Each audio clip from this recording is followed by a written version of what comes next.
All right, we're going to move on. Our next topic that we're going to be studying for the next couple weeks is the Constitution. In order to better have a best understanding of that, we're going to look at some influential documents that the colonists used to influence and inspire the creation of our U.S. Constitution.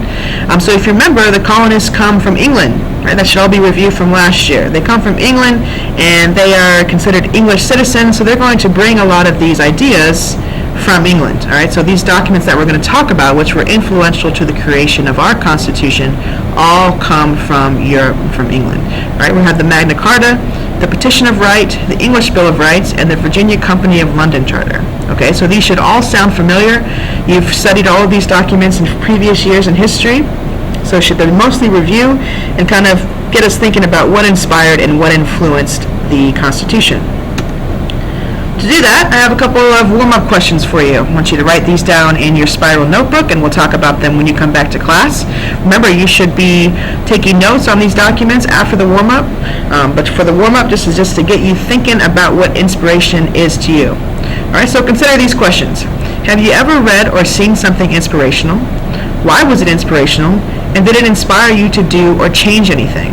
Right, so maybe you picked up a new hobby because you saw somebody skateboarding, so you started skateboarding. It inspired you to skateboard. A couple years ago, I was teaching World History 1, and in that class, we learned a lot about different parts of Mesopotamia and Europe and Greece and Rome, and it inspired me to travel to a bunch of those places a couple summers ago.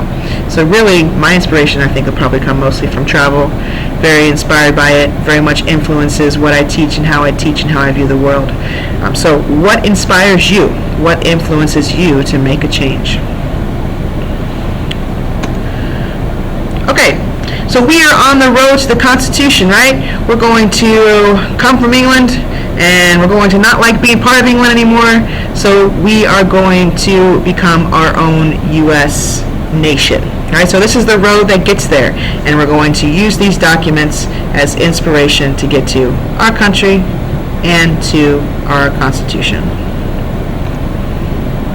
All right, first up, the Magna Carta.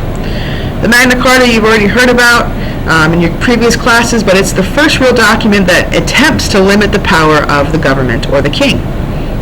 Now you have a picture of the king here signing it, but you see these guys back here, these were the lords or the knights that were working under the king.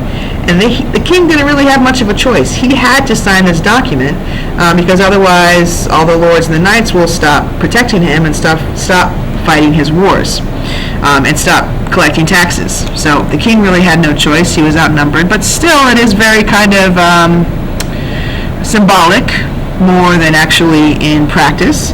But it was this symbolic document that's going to limit the power of the king for the first time. It also established some fundamental rights like a trial by jury and due process. Due process, if you were to walk into class one day, Mr. Bush and I could not just say, oh, it's your first tardy and you have detention today. Right? That would not be due process because you need to have 3 unexcused tardies before you get assigned detention, and then you write a referral from there. Right? So that step, those different steps that are taken so that you're treated fairly, that's due process. Okay? Before, right, the king is the judge, jury, and executioner all by himself. If he says off with your head, then off with your head. That is no due process. So this is a big thing that starts to change. And if you come on the extra credit field trip that we're having on the 18th, you will get to see one of these original Magna Cartas. Very exciting. All right, continuing on with more influential documents, we have the English Petition of Right. All right, and this established that men have rights and established a rule of law. Right, again, men, we're not talking about African Americans, we're not talking about women, we're talking about white dudes that own property for the most part. Right, that's going to be another process that changes. It's going to take another few hundred years, and we'll study that this year as well. Right, so this continues to limit the power of the king, makes trial by jury more real. Remember, the Magna Carta was a lot more symbolic than it was a real document that actually changed things. No martial law, okay, so the government could not just say, hey, we're in a state of martial law, your rights don't matter anymore, you can't leave the house, right? This is the kind of martial law would be something that would happen, like in the zombie apocalypse or something. No quartering of troops, right? So no British army could show up at your door and say, hey, we need a place to stay, feed us, let us sleep here. All right, and this is when we start to see the protection of private property, okay? Something Locke would certainly approve of.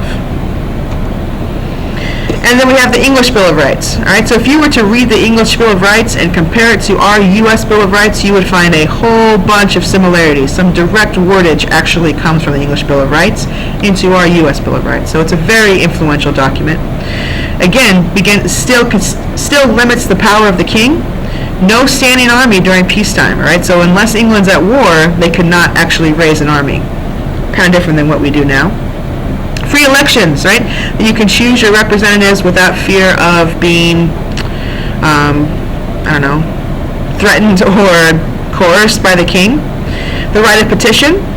Okay, petition means that if a bunch of people sign something to show that they all agree on something, their voices should be heard. And again, parliamentary checks on power. So this is starting to create the parliament now, and we have the parliament, which is in England. The parliament is the same as Congress. It's their legislative body.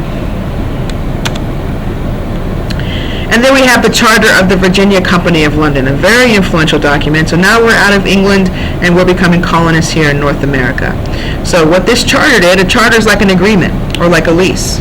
Okay, so what this charter did was establish the colonies in North America here, right? Kind of the middle colonies.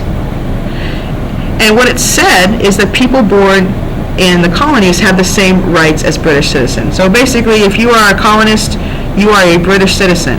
And as we know, that's going to cause a lot of trouble amongst the colonists because they're like, wait a second, if we're British citizens, then why is your army showing up and making us take care of them? Why are we being taxed without representation? Okay, so they're going to use this document as to kind of further their point that it's time to separate from England. Okay, remember, the colonists were English citizens. They believed in these English documents, like I said. All right, so if you are going to tax their stamps, tax the sugar, impose the Townshend Act, have troops quartering, the Boston Massacre, all these things, according to these documents, are not supposed to happen in England. Right? So why in the world are they happening in the colonies?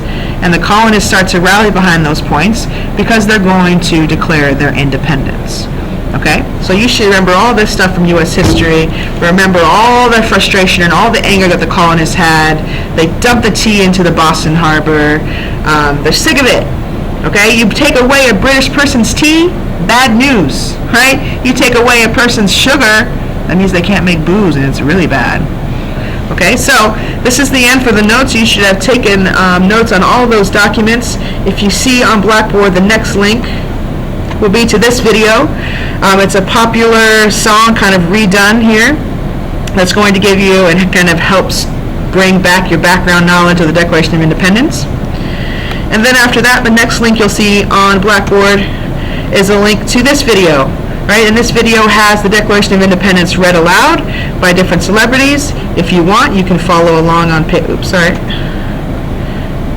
If you want, you can follow along on page 44 in your textbook, right, which is both online, and then you also have some hardbound books in the classroom.